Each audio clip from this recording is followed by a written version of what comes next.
Hello दोस्तों, तो कैसे हो? आई होप सब बढ़िया हो। तो देखो, फर्स्ट ग्रेड में पॉलिटी में टॉपिक कौन से हैं? भारतीय संविधान की मुख्य विशेषता, भारत का राष्ट्रपति, निर्वाचन, प्रधानमंत्री, मंत्रिपरिषद, संसद, उच्चतम न्यायालय, विभिन्न आयोग और भारत में निर्वाचन प्रणाली, ये सारे हैं। तो देखो, पहला टॉपिक पढ़ते हैं, भारत के संविधान की मुख्य विशेषताएं। भारत के संविधान की विशेषताएं, एक तो भारत को संविधान लिखित संविधान है, समाजवादी राज्य है, कठोर व लचीलेपन का समन्वय, मतलब कठोर भी है और लचीला, चेंज भी कर सकते हैं और वैसे भी। डॉक्टर हियर के शब्दों में भारतीय संविधान अधिक कठोर तथा अधिक लचीले के मध्य एक अच्छा संतुलन स्थापित करता है। अपरिभाषा है। बाद में न्यायिक पुनरावलोकन व संसदीय संपूर्णता का संपन्न व मौलिक कर्तव्य, विश्व शांति का समर्थक, लोक कल्याणकारी राज्य की स्थापना का आदर्श है। फिर अल्पसंख्यक व पिछड़े वर्गों के कल्याण हेतु विशेष प्रावधान है। विश्व का सबसे विशाल संविधान है। भारतीय संविधान में 395 अनुच्छेद, 22 भाग हैं, 12 अनुसूचियां हैं व 5 परिशिष्ट है, जिनमें से लगभग 1,45,000 शब्द है। जहाँ अमेरिका के संविधान में 7 अनुच्छेद है, कनाडा के संविधान में 147 अनुच्छेद है, ऑस्ट्रेलिया के संविधान में 128 अनुच्छेद व दक्षिणी अफ्रीका के संविधान में 153 अनुच्छेद है। भारत के संविधान में मूलतः 22 भाग, 395 अनुच्छेद, 8 अनुसूचियाँ पहले थी। भारतीय संविधान में वर्तमान में 395 अनुच्छेद है, 22 भाग है, 12 अनुसूचियाँ और 5 परिशिष्ट है। इसकी विशालता का कारण इसमें केंद्र सरकार के साथ राज्य सरकार की शासन व्यवस्था के प्रावधानों का वर्णन है। संविधान की इसी विशालता को लेकर हरिविष्णु कामत ने कहा था कि हमें इस बात का गर्व है कि हमारा संविधान विश्व का सबसे विशाल संविधान है। तो ऐसे पूछा जाता है कि हरिविष्णु कामत का समझ है कि हमें इस बात का गर्व है कि हमारा संविधान विश्व का सबसे विशाल संविधान है। निराजुद्दीन अहमद ने संविधान निर्माण में अधिक समय लगने के पर प्रारूप समिति का अपवन समिति का नाम दिया था। श्रीनिवासन के शब्दों में भारतीय संविधान केवल एक संविधान नहीं, वरन देश की संवैधानिक और प्रशासनिक पद्धति के महत्वपूर्ण पहलुओं से संबंधित एक विस्तृत वैज्ञानिक संहिता भी है। फिर है संपूर्ण प्रभुत्व संपन्न संविधान। भारत अपने आंतरिक मामलों में सर्वोच्च तथा विदेशी मामलों में स्वतंत्र रहेगा। लोकतांत्रिक गणराज्य तंत्र राज्य है। भारत का शासन जनता में निहित है तथा भारत का प्रमुख निर्वाचित होता है, ना कि वंशानुगत। पंथ निरपेक्ष राज्य। अनुच्छेद 25 में धर्म के क्षेत्र में प्रत्येक नागरिक को स्वतंत्रता दी गई है। धर्म के नाम पर किसी भी नागरिक से भेदभाव नहीं किया गया। साथ ही राज्य का कोई आधिकारिक धर्म में भी नहीं होगा। संसदीय शासन व्यवस्था। संसदीय शासन व्यवस्था में कार्यपालिका व्यवस्थापिका से ही निकलती है और व्यवस्थापिका के प्रति सामूहिक रूप से उत्तरदायी होती है। एकात्मक व संघात्मक तत्वों का अद्भुत संयोग। एकात्मक तत्व अति महत्वपूर्ण विषयों को संघ सूची में स्थान, समवर्ती सूची में केंद्र के निर्णय को प्रमुखता, अशीर्ष शक्तियों केंद्र के पास। यानी एकात्मक कौन से है, मतलब आपस समवर्ती सूची में केंद्र के निर्णय को प्रमुखता, अशीर्ष शक्तियों केंद्र के पास है। आपातकाल में केंद्र व राज्यों पर नियंत्रण। इकहरी नागरिकता है। इकहरी भारतीय सेवाएं। संसद को राज्यों के पुनर्गठन का अधिकार है। राष्ट्रपति द्वारा राज्यपालों की नियुक्ति है।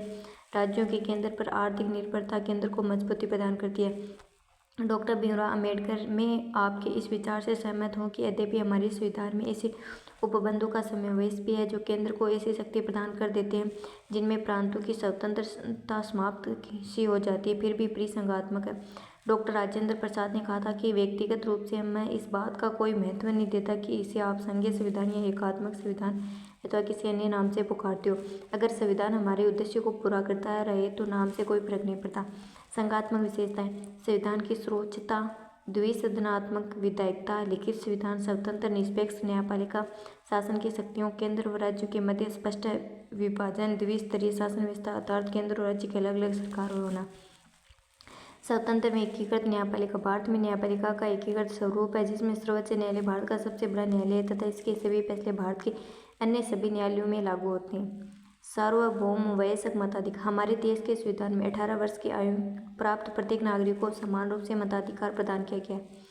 आपातकालीन प्रावधान। संविधान के भाग 18 में आपातकालीन उपबंधों को स्पष्ट। अब देखो, अपना भाग 22 ही 395 अनुच्छेद 12 अनुसूची, तो इनको याद करो। पहले 12 अनुसूचियों, तो देखो पहली अनुसूची, हर चीज़ में पहली चीज़ वजना भी को नाम ही है, जैसे भारत संघ और उसका राज्य क्षेत्र है। मूलतः इस अनुसूची में राज्य की 4 श्रेणियाँ थी, ABCD का उल्लेख है। 7वां संविधान संशोधन 1956 द्वारा इन 4 श्रेणियों को समाप्त कर दिया गया। राज्य और संघ राज्य क्षेत्र बना दिए गए। दूसरी, विभिन्न पदों के लिए वेतन भत्तों से संबंधित, यानी दूसरी अनुसूची में है वेतन भत्ते। मूलतः इस अनुसूची में केंद्र सरकार व राज्य सरकार के मंत्रियों के वेतन तथा भत्तों का भी उल्लेख था, लेकिन 7वें संविधान संशोधन 1956 द्वारा मंत्रियों के वेतन संबंधी प्रावधान को इससे समाप्त कर दिया गया। तीसरी में है शपथ तथा प्रतिज्ञान प्रारूप। तीसरी में शपथ, पहलम नाम, दूसरम वेतन, तीसरम शपथ, चौथी में राज्यसभा में सीटों का आवंटन। पांचवी में अनुसूचित जनजातीय क्षेत्रों का प्रशासन। छठी इसमें असम, मेघालय, त्रिपुरा, मिजोरम के जनजातीय क्षेत्रों का प्रशासन है। सातवीं में 3 सूचियाँ, संघ सूची, राज्य सूची, समवर्ती सूची। 8वीं भाषा, मूलतः 14 भाषाओं का वर्णन है। 9वीं में भूमि सुधार अधिनियम प्रथम संविधान संशोधन 1951 द्वारा जोड़ी गई है। 10वीं दल बदल है। 11वीं में पंचायती राज है। अब 10वीं में दल बदल भी देख लो, अनुसूची 52 में संविधान संशोधन 1985 द्वारा जोड़ी गई है।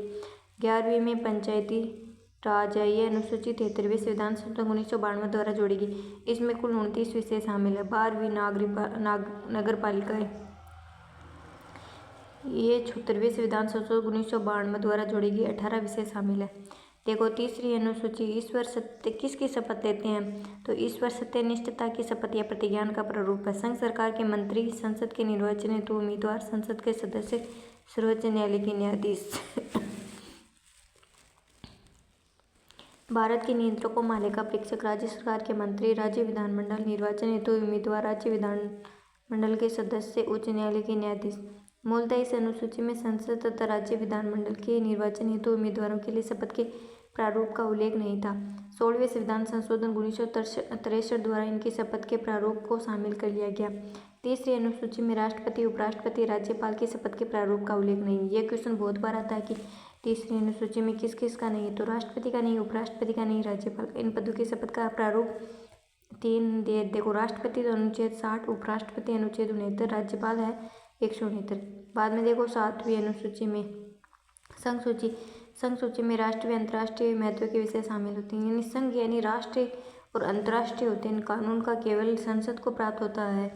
और वर्तमान में 98 विषय संघ सूची में 98। संघ में कौन से आता है, बैंक आती है, प्राचीन स्मारक है, मुद्रा है, दूरसंचार है, डाक है, जनगणना, अंतर्राष्ट्रीय संबंध है, यातायात है, समुद्री रेल है, सेना। मतलब राज्य सूची वर्तमान में 59 विषय है और ये राज्य सरकार बनाती है। इसमें सिंचाई है, पुलिस है, जेल है, स्थानीय शासन, स्वास्थ्य, कृषि, पशु चिकित्सा आती है। समवर्ती सूची, इसमें दोनों का अधिकार होता है, केंद्र और राज्य दोनों लागू। इसमें 52 है। तो देखो 52 हो गई, 59 हो गई और 98 हो गई। समवर्ती सूची में किताब, बिजली, उद्योग, वन, पर्यावरण, मजदूर कल्याण, कीमत, अखबार, शिक्षा आती है।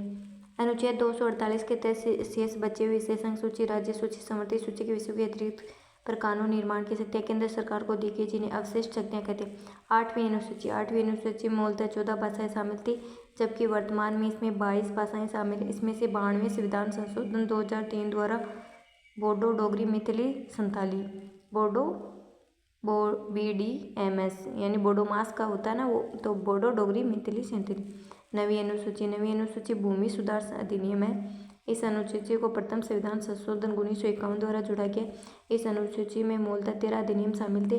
विभिन्न संविधान संशोधन द्वारा इसमें अन्य कई अधिनियम शामिल किए गए तथा कुछ अधिनियम को निरस्त भी किया गया। वर्तमान में 284 अधिनियम सूचीबद्ध है, जिनमें से 282 अधिनियम लागू है। 40वें संविधान संशोधन 1976 द्वारा लोक प्रतिनिधित्व अधिनियम क्रमांक 130 को अनुसूची, और 40वां नहीं है, ये 42वां है, अनुसूची में शामिल किया गया, लेकिन 44वें संविधान संशोधन 1978 द्वारा इसे वापस हटा दिया। अनुच्छेद 31 क के अनुसार नवी अनुसूची में शामिल किए किसी भी विषय का न्यायिक पुनरावलोकन नहीं किया जा सकता। बाद में है एक वो विवाद है वामन राव वाद 1981 के निर्णय अनुसार 24 अप्रैल 1973 केशवानंद भारती वाद के निर्णय का दिन के बाद इस अनुसूची में शामिल किए गए किसी कानून का इस पर आधार न्यायिक पुनरावलोकन किया जा सकता है कि संविधान के मूल ढांचे का उल्लंघन करना है। अब देखो संविधान के विभिन्न स्रोत, वेरी इंपॉर्टेंट है, ये याद ही कर लो। कौन से अमेरिका कौन से लीड है, अमेरिका मूल अधिकार है, स्वतंत्र न्यायपालिका है, न्यायिक पुनर्विलोकन है। संविधान की सर्वोच्चता है। निर्वाचित राष्ट्रपति उपराष्ट्रपति का पद है। सर्वोच्च में न्यायालय के न्यायाधीशों को पद से हटाना। ब्रिटेन से संसदीय शासन व्यवस्था। विधि का शासन ब्रिटेन से। एकल नागरिकता ब्रिटेन से। विधायी प्रक्रिया ब्रिटेन से। विधायकों में अध्यक्ष का पद और उनकी भूमिका। सर्वमत के आधार पर चुनाव में जीत का फैसला। संसदीय विशेषाधिकार द्विसदनीय विधेयक। कनाडा संघीय व्यवस्था है। अवशिष्ट शक्तियों केंद्र के पास शक्ति विभाजन। राज्यपाल की नियुक्ति। सर्वोच्च न्यायालय की परामर्श सलाहकारी शक्ति। आयरलैंड राज्य के नीति निर्देश तत्व है। राष्ट्रपति द्वारा राज्यसभा में सदस्यों का मनोनयन। राष्ट्रपति की निर्वाचन संबंधी प्रक्रिया महाभियोग है। ऑस्ट्रेलिया से लिया गया प्रस्तावना की भाषा। समवर्ती सूची। संयुक्त बैठक। दक्षिण अफ्रीका संविधान संशोधन की प्रक्रिया। राज्यसभा सदस्यों का निर्वाचन। जर्मन शेपर्ड वन अभी याद रख लो। जर्मनी आपातकालीन ओपन। जापान विधि द्वारा स्थापित प्रक्रिया। फ्रांस से गणतंत्रात्मक व्यवस्था। स्वतंत्र समता बंधुत्व। सोवियत संघ से मूल कर्तव्य प्रस्तावना में न्याय आदर्श। बाद में देखो ये सारा भाग कौन कौन से में दिए गए। भाग फर्स्ट में अनुच्छेद 1 से 4 संघ और उसका क्षेत्र आते हैं। भाग 2 में अनुच्छेद 511 नागरिकता है। भाग 3 में 12 से 35 मूल अधिकार है। भाग 4 में 36 से 51 नीति निर्देश तत्व। बाद में भाग 4 को भी क में 51 क मौलिक कर्तव्य। 42वें संविधान संशोधन 1976 द्वारा। बाद में 5वां 52 से 151 तक है ये सारे। बाद में छठो 7वां 8वां यही देखो। छठा पे 7वां 238 7वें संविधान संशोधन 1956 द्वारा। और 8वें में संघ राज्य क्षेत्र है। 9वें भाग में इतना अनुच्छेद ही है छोटो। अब देखो इनके क्वेश्चन आए हुए। देखो मूल संविधान में 395 अनुच्छेद 8 अनुसूची थी। संविधान की किस अनुसूची में राज्यसभा की सीटों का राज्यवार आवंटन किया गया है? चौथी अनुसूची में। भारतीय संविधान की विशेषताओं और उनके विदेशी स्रोत को सम्मिलित करना है। तो देखिए संघीय कनाडाऊ लिएडी है। उपराष्ट्रपति संयुक्त राज्य अमेरिका। समवर्ती सूची ऑस्ट्रेलिया। संसदीय विशेषाधिकार है ब्रिटेन से। भारत के संविधान में एक से सशक्त केंद्र वाली संघात्मक व्यवस्था ली गई है कनाडा के संविधान से। संसदीय शासन प्रणाली की विशेषता क्या नहीं है? दोहरी कार्यपालिका नहीं है। संसदीय की मंत्रिमंडल शामिल। संसद के प्रति उत्तरदायित्व। वास्तविक कार्यपालिका एक बहुनिकाय है। संसदीय व्यवस्था।